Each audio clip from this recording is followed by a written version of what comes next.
दोस्तों welcome to money stocks. तो इस वीडियो के अंदर हम लोग बात करने वाले हैं मल्टीपल स्टॉक्स के बारे में। तो चलिए सबसे पहले हम लोग डिस्कस करेंगे टाटा पावर के बारे में। जहां दोस्तों टाटा पावर के अंदर आज के दिन देखोगे तो ऑलमोस्ट हमें 1% की तेजी टाटा पावर इस कंपनी के अंदर नजर आ चुके हैं। 364 रुपीज़ के आसपास हमें कहीं ना कहीं कंपनी क्लोज हो चुका है। कहीं ना कहीं टाटा पावर इस कंपनी के अंदर ओवरऑल परफॉर्मेंस देखोगे तो बहुत ज़्यादा करंट बेसिस के पर पिछले 2 दिनों से कंपनी के अंदर हमें गिरावट हो रही है, और कोई छोटी गिरावट नहीं बल्कि आप यह देख सकते हैं ऑलमोस्ट हमें कंपनी के अंदर पिछले 2 से 3 दिनों में 10 से 10.5% की गिरावट नजर आ चुकी है। ये गिरावट दोस्तों क्यों हुआ, उसके पीछे का एक बहुत बड़ा रीजन है। आपने देखा होगा कि कई सारे कंपनीज अगर अच्छा भी परफॉर्म करता है रिजल्ट्स, पहले तो इतना तो तय है कि कंपनी के अंदर जो गिरावट हुआ है वो Q3 रिजल्ट्स को लेके ही हमें गिरावट नजर आए हैं। अभी क्या होता है ना, बहुत सारे कंपनीज के अंदर ऐसा भी आपको नजर आता है कि बहुत अच्छा खासा कंपनी हमें रिजल्ट्स के अंदर परफॉर्म करता है, लेकिन फिर भी नेक्स्ट डे हमें कंपनी के अंदर गिरावट होता है। ऐसे बहुत सारे कंपनीज के अंदर हो चुका है। या फिर जो कंपनी अपना Q3 का रिजल्ट बुरा परफॉर्म करता है ना, उसके अगले दिन उस कंपनी के अंदर तेजी नजर आती है। ऐसा भी बहुत बार मार्केट के अंदर हो चुका है। लेकिन एक्चुअल बेसिस के पर टाटा पावर के अंदर जो गिरावट हुआ है ना, ये कोई कंपनी ने कोई बहुत बुरा दोस्तों रिजल्ट्स हमें परफॉर्म नहीं किया है। ऑलमोस्ट जितना सारा एक्सपेक्टेशंस था ना, वो ऑलमोस्ट हमें कंपनी ने फुलफिल किया है। कोई बहुत बड़ी गिरावट इनके एक्सपेक्टेशंस के हिसाब से नहीं हुआ है। आपको पता है कि जो मार्केट हमें एक्सपेक्ट करके चलता है ना, उसी रिगार्डिंग हमें थोड़ा इश्यूज टाटा पावर के अंदर नजर आया है। देखिएगा कंपनी के अंदर जो मार्केट के द्वारा जो एक्सपेक्टेड किया गया था, अर्निंग पर शेयर के अंदर मार्केट को चाहिए था 2.75, जहां कंपनी ने रिपोर्ट किया 2.98, जिसके अंदर 8.5% तक का सरप्लस हमें कंपनी के द्वारा हमें मार्केट को दे चुका है। उसके साथ साथ रेवेन्यूज का एक्सपेक्टेशंस देखोगे तो मार्केट 15,460 करोड़ का एक्सपेक्ट करके चल रहा था, लेकिन यह हुआ क्या ना, कंपनी ने 15,290 करोड़ का एक परफॉर्म किया, जिसके अंदर 1% तक का थोड़ा बहुत डिप्स हमें नजर आया है। कहीं ना कहीं ये जो 1% तक का डिप्स आपको जो दिखाई दिया है ना, इसी वजह से हमें टाटा पावर के अंदर मार्केट के द्वारा थोड़ा बहुत नेगेटिविटी परफॉर्म किया गया है, थोड़ा बहुत नेगेटिव हमें रिएक्शन दिया हुआ है। लेकिन जो गिरावट हुआ है ना, ये निवेश करने का दोस्तों बढ़िया तरीके से मौका है, लास्ट चांस है। ऐसा मौका आपको आने वाले फ्यूचर में बिल्कुल भी नहीं मिलेगा। जो लोग टाटा पावर को मिनिमम 5 साल भी होल्ड करेंगे ना, उनको कंपनी 4 डिजिट्स के आसपास हमें टारगेट भी अचीव करके दे सकता है, क्योंकि इनका बिजनेस कोई शॉर्ट टर्म के लिए नहीं है। इनका गोल है 2030 का, इनका गोल है 2035 का, इनका गोल है 2040 तक का, राइट। तो जो लोग इस कंपनी को लंबे समय के लिए निवेश करेंगे, या फिर जो लोग पावर सेक्टर से जुड़ा हुआ कंपनी को निवेश करेंगे, सोलार से जुड़ा हुआ निवेश करेंगे, रिन्यूएबल एनर्जीज के अंदर जो कंपनीज काम करते हैं उनके अंदर इन्वेस्ट करेंगे, जो company electric vehicle charging station को लेकर काम कर रहे हैं, ऐसे टाइप के कंपनीज के अंदर निवेश करेंगे ना, उनको बढ़िया तरीके से फायदा होगा। क्योंकि आपको पता है पावर सेक्टर की डिमांड आने वाले फ्यूचर में बढ़ने वाला है। सोलार के अंदर तो आपको पता है टाटा पावर नंबर 1 कंपनी है, राइट, मार्केट लीडर है, जहाँ सबसे ज़्यादा मार्केट कैप्चर करके बैठा हुआ है। रिन्यूएबल्स के अंदर भी कंपनी काम करता है, उसके साथ साथ इलेक्ट्रिक व्हीकल्स के अंदर भी कंपनी मार्केट लीडर है। यानी कि 2 सेगमेंट के अंदर कंपनी मार्केट लीडर है। एक सेगमेंट है कंपनी का सोलर रूफटॉप सेगमेंट, और सेकंड सेगमेंट है इलेक्ट्रिक व्हीकल चार्जिंग स्टेशन। तो इस वजह से बेनिफिट होगा। लेकिन अगर आप एक चीज ऑब्जर्व करेंगे तो जो कंपनी टाटा पावर के जो एमडी है और जो सीईओ है यानी कि प्रवीर सिन्हा जी, इनके द्वारा बढ़िया तरीके से स्टेटमेंट हमें पास आउट हुआ है। इनका जो कोर बिजनेस में अच्छा कामकाज आए में 71% तक का योगदान, यानी कि करंट बेसिस की पर देखोगे तो आपको पता है करंटली पावर कहाँ से जनरेट हो रहा है। इसका जो मेन सोर्स है वो कोल है। कोल से पावर हमें जनरेट किया गया है, लेकिन जो इतना ज़्यादा कोल की डिपेंडेंसी है ना, वो आने वाले फ्यूचर में नहीं होने वाला। और जिसके माध्यम से ऐसा बोला गया है कि जो टाटा पावर कंपनी है ना, वो 90% तक का जो इनका जो बिजनेस है ना, वो इनका जो पावर जनरेशन होगा वो रिन्यूएबल सेगमेंट से होगा। यानी कि कहीं ना कहीं दोस्तों अगर आप सोचोगे कि जो कोल तक का जो डिपेंडेंसी आपको पता है आने वाले फ्यूचर में धीरे धीरे करके कोल हमें खत्म होने वाला है, ताकि कंपनी भी अपना डिपेंडेंसी कोल रिगार्डिंग हमें धीरे धीरे करके कम कर रहा है। इनका ये मानना है कि आने वाले फ्यूचर में 90% तक का जो इलेक्ट्रिसिटी पावर जनरेशन जो करने वाला है वो रिन्यूएबल सेगमेंट से जनरेट होगा। रिन्यूएबल एनर्जी से पावर हमें जनरेट करने वाले हैं। ये कंपनी के एमडी और सीईओ के द्वारा हमें स्टेटमेंट दिया गया है। कोई भी कंपनी के एमडी और सीईओ के द्वारा दोस्तों अगर ऐसा स्टेटमेंट दिया जाता है ना, तो आप समझ सकते हो कि आने वाले फ्यूचर में कितना शानदार तरीके से कंपनी को बेनिफिट मिलेगा। उसके साथ साथ आपको बता कि करंट बेसिस की पर जो एफएम मिनिस्ट्री के द्वारा as well as PM Modi के द्वारा जो हमें स्टेटमेंट पास आउट हुआ गया था, जो अनाउंसमेंट किया गया है ना, कि जो प्रधानमंत्री सूर्योदय योजना का बेनिफिट हर एक रिन्यूएबल एनर्जीज को होने वाला है, जिसके अंदर टोरेंट रिन्यूएबल्स का भी नाम नज़र आया हुआ है। उसके साथ साथ टाटा पावर का नाम है, इरिडा कंपनी का नाम है। जितने सारे कंपनीज रिन्यूएबल्स से बिलोंग करता है उन हर एक कंपनीज का नाम हमें नज़र आया है। तो इस रिगार्डिंग भी कंपनी को बेनिफिट मिल सकता है। और जो सोलर रिगार्डिंग है ना, जो सूर्योदय योजना है, उसके अंदर तो आपको पता है कि कितना करोड़ का ऐलान किया गया था। 1.5 लाख करोड़ का ऐलान हमें किया गया था पीएम के द्वारा, और एफए मिनिस्ट्री के द्वारा भी, फाइनेंस मिनिस्ट्री के द्वारा भी ये अनाउंसमेंट हमें ओवरऑल कंफर्म किया गया था। तो कहीं ना कहीं ऑब्जर्व अगर करेंगे, इससे अगर 10 से 15% भी अगर आप लेके चलेंगे ना, तो 15,000 से लेके 20,000 करोड़ का बेनिफिट हमें टाटा पावर को बहुत ही आसानी से आने वाले फ्यूचर में मिल सकता है। तो कहीं ना कहीं अगर आप ऑब्जर्व करेंगे, लेकिन क्या होता है ना, मार्केट के अंदर अगर आप निवेश करते हैं ना, अगर कोई भी लोग इनिशियल स्टेज के अंदर होते हैं तो ऐसे लेवल्स और ऐसे टारगेट्स देख के बहुत ज़्यादा लोग डर जाते हैं, राइट। अभी अगर आप ऑब्जर्व करेंगे तो एक दिन पहले हमें एनालिस्ट के द्वारा, ब्रोकरेज फर्म के द्वारा टारगेट दिया था।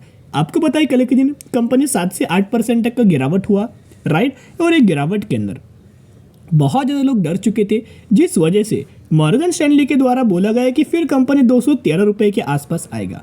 सीएलएसए के द्वारा बोला गया है कि कंपनी 250 रुपये के आसपास आएगा। जेएम फाइनेंशियल, कोटक के द्वारा बोला गया है कि कंपनी 240 आएगा, राइट। अगर आप ये सभी टारगेट लेवल्स ऑब्जर्व करेंगे ना, तो ये लेवल्स देख के लोग डर जाते हैं और डर के माध्यम से लोग बेचने लगते हैं, सेलिंग करने लगते हैं। लेकिन एक रिक्वेस्ट करना चाहूँगा, ऐसे टारगेट के ऊपर भरोसा मत रखना, ऐसे लेवल्स के ऊपर भरोसा मत रखना।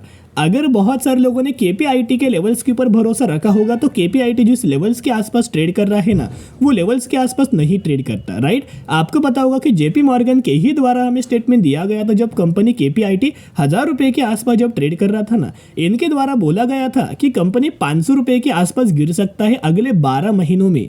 यानी कि अगले 12 महीनों में कंपनी 50% तक का करेक्ट हो सकता है, गिरावट हो सकती है। लेकिन क्या गिरावट हुआ दोस्तों? नहीं हुआ। क्यों? क्योंकि कंपनी का बिजनेस है ना, वो फंडामेंटली बहुत ज़्यादा स्ट्रांग है।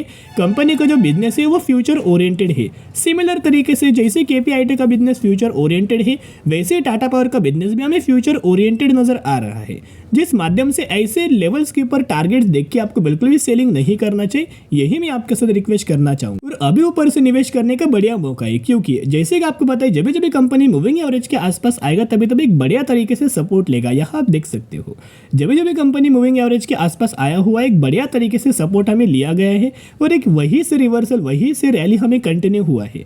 और करंटली अगर आप टाटा पावर देखोगे तो ऑलमोस्ट कंपनी मूविंग एवरेज के ही आसपास आया हुआ है। तो यहाँ आपको खरीदारी करने का बढ़िया मौका है। तो जरूर कंपनी के अंदर buy on the strategy apply करना, ताकि कंपनी बढ़िया तरीके से रिकवर कर सके और आने वाले फ्यूचर में कंपनी 450 रुपये तक का भी टारगेट्स हमें शॉर्ट टर्म के अंदर अचीव कर सकती है। और इस कंपनी के अंदर फॉरेन इन्वेस्टर्स के द्वारा, डोमेस्टिक इन्वेस्टर्स के द्वारा, इनफैक्ट म्यूचुअल फंड्स के द्वारा भी बड़ी बड़ी खरीदारी की जा रही है, जो जिसके द्वारा जरूर buy on the strategy apply करके चल सकते हुए गिरावट के अंदर डरने की जरूरत नहीं है, बल्कि खरीदारी करने और लंबे समय के लिए होल्ड करने की जरूरत है।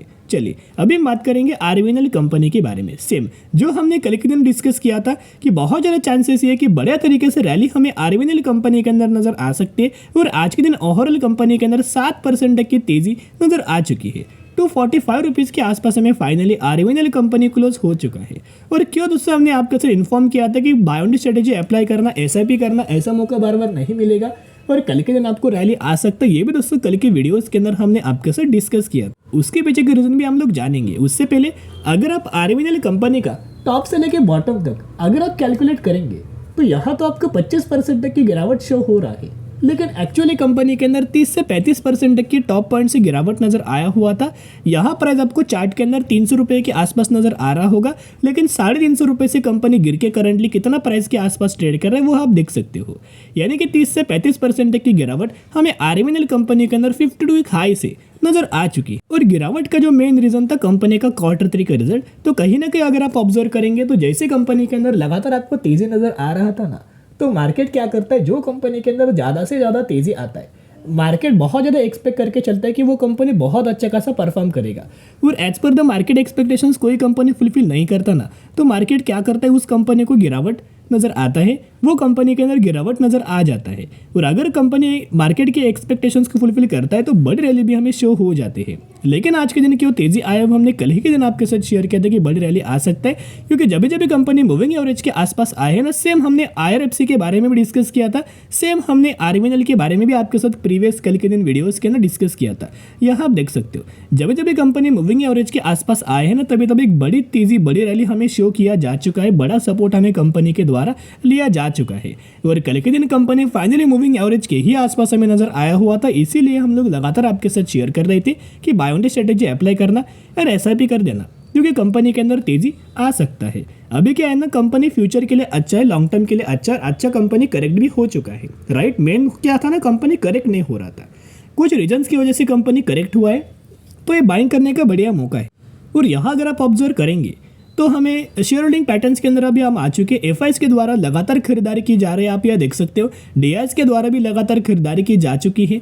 और करंटली अगर आप देखोगे तो पब्लिक के द्वारा हमें माल लगातार बेच रहे हैं। तो हर एक कंपनी के अंदर यही सिनेरियो आपको नजर आएगा कि पब्लिक माल बेचेंगे, FIs DIs माल खरीदारी करेंगे, म्यूचुअल फंड्स लगातार खरीदारी करेंगे और कंपनी के अंदर बड़ी रैली नजर आएगा, जिसका बेनिफिट बहुत ही कम रिटेलर्स को होगा, राइट। अभी अगर आप म्यूचुअल फंड्स का डेटा ऑब्जर्व करेंगे जैन 2024 का, जिसके अंदर 16 म्यूचुअल फंड्स की खरीदारी एंड 9 म्यूचुअल फंड्स की बिकवाली नजर आ रही है, जहां लगातार म्यूचुअल फंड्स की खरीदारी हमें RVNL कंपनी के अंदर नजर आ रही है। तो जरूर कंपनी के अंदर buy on dip strategy apply करना, लेकिन शॉर्ट टर्म के लिए नहीं बल्कि लॉन्ग टर्म के लिए निवेश करना, लंबे समय के लिए होल्ड करना, ताकि मैक्सिमम गेन आपको मिल सके। क्योंकि ये जो कंपनी है ना, रेलवेज के अंदर काम करती है, जिसका ओवरऑल बेनिफिट हमें बजट का भी मिलेगा एंड ओवरऑल बेनिफिट जो गवर्नमेंट के द्वारा निवेश किया गया है ना, उन हर एक सेगमेंट का, हर एक इन्वेस्टमेंट का बेनिफिट हमें RVNL कंपनी को बहुत अच्छा खासा होगा, राइट।